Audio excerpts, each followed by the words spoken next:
2025 సంవత్సరాల క్రితము ఏమండి ఈ లోకంలో ఒక మనిషి మరణించాడు. ఆయన మరలా పునరుత్థానుడయ్యాడు. ఈ ప్రపంచంలో అనేక మంది చనిపోయారు.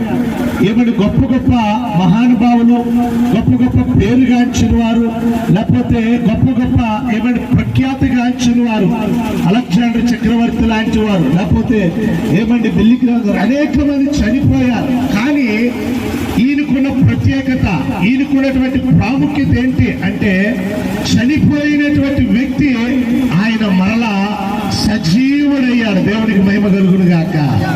ఆయన పునరుత్థానుడయ్యాడు. అందుకే ఆ పునరుత్థానుడైనటువంటి యేసును, ఆ పునరుత్థానుడైన క్రీస్తును, ఆ పునరుత్థానుడైన ప్రభువును ప్రకటించడానికి ఉదయకాల సమయంలో ఈ మధ్యలోకి రావడం జరిగింది. అందుకే ఆయన అంటాడు, ఏమండి పునరుత్థానమును జీవమును నేనే మాట్లాడుతున్నారు. నిజమే, ఈ లోకంలో అనేక మంది చెప్పారు, లేకపోతే అనేక మంది ఏమండి చనిపోయారు, కానీ వారు ఎవ్వరు కూడా లేవలేదు. ఈరోజు మేము ప్రకటిస్తున్నటువంటి యేసు, లేకపోతే నేను ఏమని చెప్తున్నటువంటి యేసు ఆయన పునరుత్థానుడయ్యాడు.